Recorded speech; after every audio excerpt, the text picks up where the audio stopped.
Jesús oró una sola vez pidiendo que fueran uno. Una sola vez en todo el registro de los Evangelios, en el capítulo 17 de Juan, la víspera de su arresto, con la conciencia de que le quedaban horas, hizo una oración que es posiblemente la más personal y la más cargada de urgencia de todo lo que se registra que dijo. No oró por el fin del Imperio Romano. No oró por la conversión del mundo. No oró para que sus enemigos fueran castigados. Oró para que los que creyeran en él fueran uno. Para que todos sean uno, como tú, Padre, en mí, y yo en ti, que también ellos sean uno en nosotros, para que el mundo crea que tú me enviaste. Y 2000 años después, hay 40.000 denominaciones cristianas en el mundo. 40.000. El número varía según la fuente y la metodología de conteo. El Centro de Investigación del Cristianismo Mundial del Gordon Conwell Theological Seminary publicó en 2011 una cifra de aproximadamente 43.000 denominaciones distintas. Otros estudios dan cifras diferentes, pero ninguno da una cifra pequeña. ¿Cómo pasó esto? ¿Cómo fue que la comunidad que comenzó en un cuarto cerrado con 120 personas en Jerusalén llegó a dividirse en 40.000 grupos que a veces no se reconocen mutuamente como parte de la misma familia? ¿Y qué piensa de esto alguien que estudia honestamente la historia de la Iglesia? ¿Es esto una tragedia? ¿Es inevitable? ¿Es un fracaso? ¿O hay algo en la historia de esas divisiones que muestra algo más complejo y más humano que un simple fallo colectivo? Quédate hasta el final, porque la respuesta no es simple, y porque entender cómo llegamos aquí cambia la manera en que uno mira a la Iglesia, a las demás denominaciones, y a esa oración de Jesús la noche antes de morir. Antes de continuar, deja tu like ahora mismo. Suscríbete para no perderte nada. Y escribe en los comentarios lo que sientas. Puede ser Jesús es mi guía, o confío en Jesús, o Dios me sostuvo en mi tormenta. Ese comentario puede llegar a alguien que lo necesita hoy. Hazlo ahora, y luego sigue conmigo. Empecemos desde el principio. Desde la iglesia del primer siglo. Esa primera comunidad, la que nació en Pentecostés y que el libro de los Hechos describe con esa frase que suena casi imposible, perseveraban en la doctrina de los apóstoles, en la comunión unos con otros, en el partimiento del pan y en las oraciones. No era una organización con una estructura formal. Era una red de comunidades que compartían un mensaje, un conjunto de prácticas y una memoria común de Jesús. Nada de lo que imaginas sobre esa iglesia primitiva es completamente correcto. La iglesia del primer siglo no era una institución unificada con sede central y jerarquía clara. Era una constelación de comunidades en ciudades diferentes, conectadas por cartas, por viajes de mensajeros, por la visita de apóstoles y por la circulación de textos que todavía no habían sido reconocidos formalmente como canónicos. Las comunidades de Antioquía, Corinto, Efeso, Roma y Alejandría eran simultáneamente lo mismo y algo diferente. Compartían el centro del mensaje, pero cada una lo había recibido a través de personas diferentes, en contextos culturales diferentes, con énfasis que no siempre eran idénticos. Las cartas de Pablo son el documento más claro de que esa diversidad temprana ya contenía las semillas del conflicto. Primera de Corintios es, entre otras cosas, un manual para resolver una crisis de división en una sola comunidad. La comunidad de Corinto ya en los años 50 del primer siglo estaba dividida en grupos que decían seguir a Pablo, a Apolos, a Cefas, a Cristo. No denominaciones todavía, pero facciones. Y Pablo les escribió con la urgencia de alguien que sabe exactamente lo que esas facciones pueden convertirse si no se frenan a tiempo.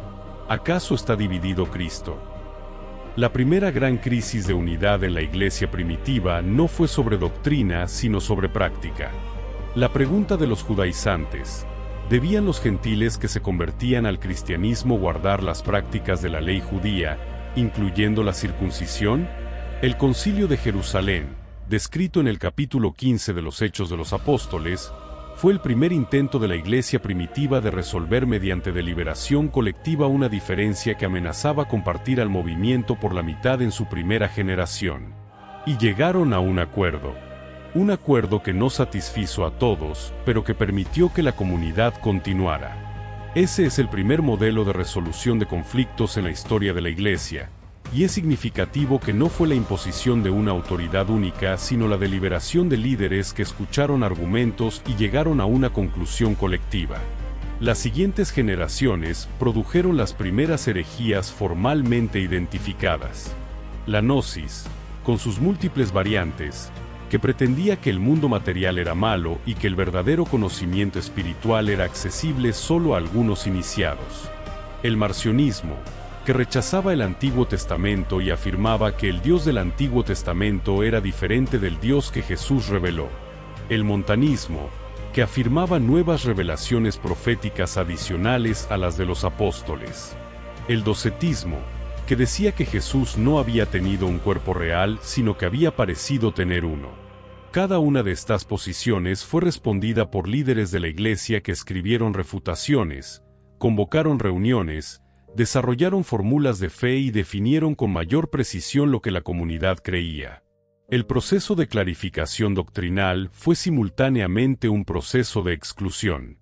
Definir qué es ortodoxo implica definir qué es heterodoxo. Dibujar el círculo implica dejar a algunas personas fuera. No hubo un momento en que alguien se despertó y dijo voy a dividir la iglesia. Hubo personas que dijeron esto que esa gente enseña no es lo que nosotros creemos. Y otras personas que dijeron lo que esos líderes están haciendo con el mensaje de Jesús es una traición. Y en el espacio entre esas dos posiciones, las divisiones ocurrieron. El año 313. Constantino emite el Edicto de Milán y el cristianismo pasa de ser una religión perseguida a ser tolerada, y eventualmente favored, por el Imperio Romano. Ese momento transformó la Iglesia de una manera que todavía sus consecuencias se debaten.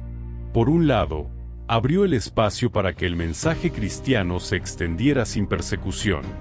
Por el otro, creó una alianza entre el poder imperial y la institución eclesiástica que introdujo en la Iglesia intereses, ambiciones y dinámicas de poder que antes no existían de la misma manera.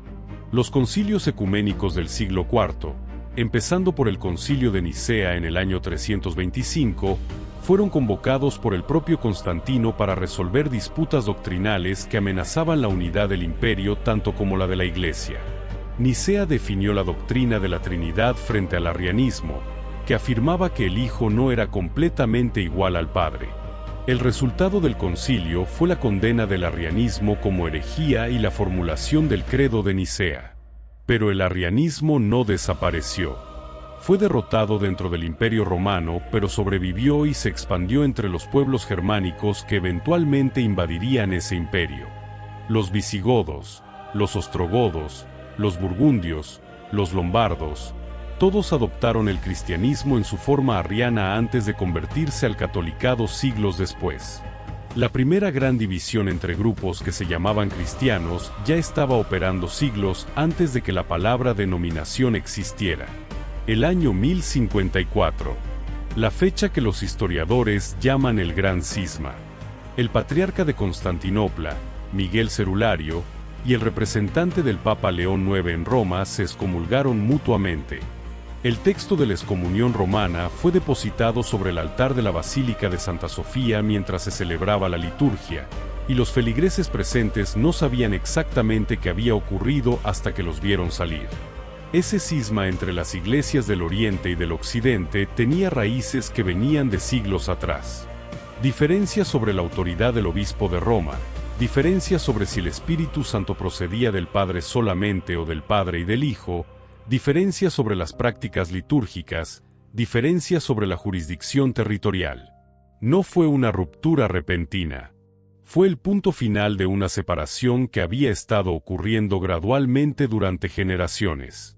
Las dos iglesias que nacieron de ese cisma, la Iglesia Católica en Occidente y la Iglesia Ortodoxa en Oriente, siguieron siendo las dos instituciones cristianas más grandes del mundo hasta el siglo XVI.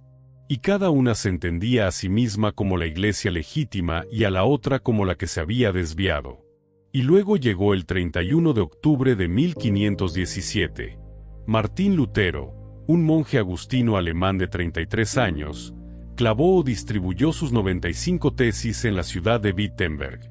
El texto era una lista de proposiciones para debate académico sobre la práctica de las indulgencias, la venta de documentos que prometían reducir el tiempo de las almas en el purgatorio. No era, en su intención original, un manifiesto de ruptura con Roma. Era una invitación al debate. Pero el momento era diferente a cualquier momento anterior de la historia de la Iglesia. Había una imprenta. La tecnología que Johannes Gutenberg había desarrollado 60 años antes permitía reproducir textos con una velocidad y una escala que ningún copista medieval podía alcanzar. Las 95 tesis de Lutero, en latín académico, no habrían llegado más allá de los muros universitarios en otro siglo. En 1517 se reprodujeron en alemán y se extendieron por toda Alemania en semanas. En meses, el debate que Lutero había querido limitar a los muros universitarios era una conversación pública que involucraba a príncipes, a comerciantes, a campesinos, a toda la sociedad alemana. El conflicto que siguió fue el más violento de la historia del cristianismo después de las persecuciones del período imperial. Las guerras de religión del siglo XVI y XVII, que culminaron en la Guerra de los 30 Años entre 1618 y 1648, costaron la vida a millones de personas en Europa Central. Ciudades destruidas, poblaciones masacradas, economías arruinadas, todo en nombre de diferencias doctrinales y de poder político que se entremezclaban de maneras que a veces eran imposibles de separar. El principio de cuius regio e ius religio, del que gobierna la tierra esa sea la religión, establecido en la Paz de Augsburgo de 1555, codificó la división religiosa de Europa en términos geopolíticos. La religión de cada territorio dependía de la decisión de su gobernante, no de la conciencia de cada persona, no de la convicción espiritual de cada familia, de la política. Y de la reforma de Lutero brotaron otras reformas. Calvino en Ginebra desarrolló una teología diferente de la de Lutero, especialmente sobre la predestinación y sobre la forma de gobierno de la Iglesia. Zwinglio en Zúrich.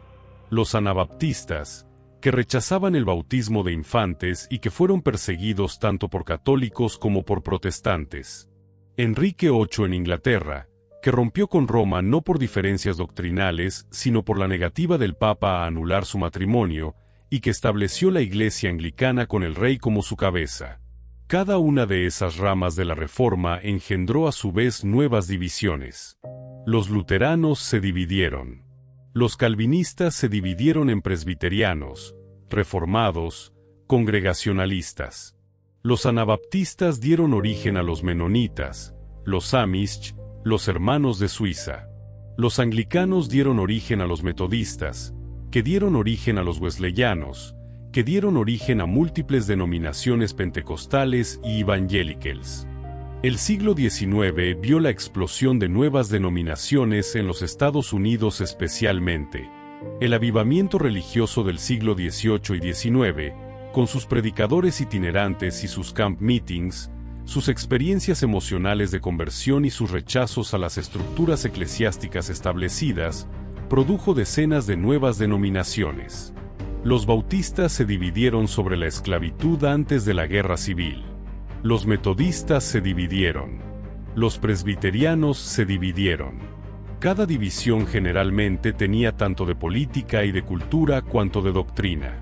Y el siglo XX vio la explosión del movimiento pentecostal, que comenzó en la calle Azusa de Los Ángeles en 1906 con una reunión de avivamiento liderada por William J. Seymour, un predicador negro hijo de esclavos libertos, y que en 100 años se convirtió en el movimiento cristiano de más rápido crecimiento en la historia, especialmente en África, Asia y América Latina. El pentecostalismo no llegó como una denominación unificada, sino como una experiencia que cada contexto cultural y cada líder carismático interpretó a su manera, produciendo una diversidad de expresiones que sería casi imposible de unificar aunque alguien lo intentara. Y ahora, 40.000 denominaciones, o 43.000, o más. La precisión del número importa menos que la enormidad del fenómeno que representa. ¿Cómo se siente esto desde adentro? Para alguien que creció en una denominación específica, la historia que acabo de contar puede sonar lejana, abstracta, un debate de eruditos. Pero se vuelve concreta cuando uno intenta visitar la iglesia del vecino y se da cuenta de que las diferencias en la práctica de la comunión son tan grandes que generan incomodidad. O cuando dos personas que dicen seguir a Jesús debaten sobre el bautismo y acaban sin poder hablar con respeto. O cuando un cristiano de una tradición mira a uno de otra tradición y piensa, aunque no lo diga en voz alta, que ese otro no es realmente cristiano. Eso es lo que 40.000 denominaciones se siente desde adentro. Y sin embargo, hay otra manera de mirar el mismo fenómeno que no niega el problema, pero que añade una perspectiva que la crítica simple no incluye. La diversidad de expresiones del mensaje de Jesús es también, en parte, el resultado de que ese mensaje llegó a culturas radicalmente diferentes y que cada cultura lo recibió, lo procesó y lo expresó con las categorías que tenía disponibles. La forma en que un cristiano de Nigeria en el siglo XXI adora no es la misma que la de un cristiano ortodoxo en Grecia del siglo XV. Ambos estarían perplejos ante las prácticas del otro. Pero ambos están respondiendo al mismo Jesús con los recursos culturales de sus propios mundos. El teólogo Andrew Walls ha propuesto que el principio de la encarnación, el principio de que Dios se hizo carne y habitó entre nosotros, lleva consigo una tendencia inevitable hacia la diversidad. Que el mensaje de Jesús tiene que encarnarse en cada cultura para ser realmente comprensible en esa cultura. Y que esa encarnación produce diversidad porque las culturas son diversas. No toda esa diversidad es igualmente fiel al original. Pero no toda es tampoco simple desviación o error. Lo que sí puede decirse con certeza es que la unidad por la que Jesús oró en Juan capítulo 17 no era la uniformidad. Cuando oró para que sean uno como nosotros somos uno, la unidad que describía como modelo era la unidad entre el Padre y el Hijo, no dos entidades idénticas que piensan exactamente lo mismo sobre todo, sino dos personas distintas en relación perfecta de amor y de propósito. Una unidad de amor, no de uniformidad. ¿Puede la Iglesia en sus 40.000 expresiones todavía ser esa unidad? Los que responden que sí señalan que en los momentos de crisis humanitaria, como los terremotos, las pandemias, las guerras, las comunidades cristianas de denominaciones opuestas frecuentemente trabajan juntas sin preguntar las credenciales teológicas del que está al lado. Que en el nivel de la caridad concreta, de la atención a los enfermos, de la alimentación de los pobres, hay una unidad de acción que trasciende las divisiones doctrinales. Los que responden con más escepticismo señalan que esa unidad de acción en la crisis no resuelve las divisiones que se producen en la vida ordinaria, que el testimonio de una iglesia dividida es un obstáculo real para el mensaje que esa iglesia quiere transmitir. Ambos tienen razón en parte, y la tensión entre las dos perspectivas no tiene una resolución fácil. Lo que sí es claro es que la pregunta que Jesús planteó con esa oración la noche antes de su arresto no es una pregunta que la historia haya resuelto. Sigue abierta. Sigue siendo el desafío más difícil que la Iglesia enfrenta. No la persecución, no la pobreza, no la hostilidad del mundo secular. La pregunta de si los que siguen a Jesús pueden ser uno. Y hay algo más que vale la pena decir antes de terminar. Cada una de esas 40.000 denominaciones, con todas sus diferencias, con todo lo que las separa, comenzó con alguien que leyó los evangelios y fue movido. Que escuchó algo en las palabras de Jesús que cambió algo en él. Que encontró en la persona de Jesús una realidad que no podía ignorar. Y que quiso compartir esa realidad con otros. Eso no excusa las divisiones. No justifica las guerras de religión ni las excomuniones ni las persecuciones entre creyentes. No hace que el dolor de las familias separadas por diferencias denominacionales sea menos real. No cierra la brecha entre las 40.000 expresiones. Pero sí dice algo sobre la naturaleza de lo que está en el centro de todo eso. Porque algo que ha generado 40.000 respuestas en 2000 años, en culturas de todos los continentes y en idiomas de todos los tipos, algo que ha llevado a personas a morir por ello y a vivir completamente para ello, algo así no puede ser simplemente un error colectivo. Tiene que haber algo en ese centro que sea real y que toque algo real en los seres humanos que se acercan a él. La pregunta no es si las 40.000 denominaciones son el resultado correcto. No lo son. La pregunta es qué está en el centro de todas ellas que las mantiene girando alrededor del mismo punto, separadas entre sí pero incapaces de alejarse de esa persona que oró una vez para que fueran uno. Si llegaste hasta aquí, necesito que sepas que este tiempo que invertiste importa. Deja tu like ahora mismo. Suscríbete para que sigamos juntos. Y escribe en los comentarios lo que tengas en el corazón. Jesús es mi guía. Confío en Jesús. Dios me sostuvo en mi tormenta. O lo que sea que sientas. Y antes de irte, una pregunta que quiero que respondas en los comentarios. Después de recorrer 2000 años de historia de la Iglesia y sus divisiones, desde el Concilio de Jerusalén hasta las 40.000 denominaciones de hoy, ¿qué fue lo que más te impactó? ¿Crees que la unidad que Jesús pidió en su oración es todavía posible? ¿Y qué crees que significaba exactamente cuando dijo para que sean uno como nosotros somos uno? Cuéntanos. Estamos leyendo cada respuesta. Que Dios te bendiga. Y hasta el próximo video.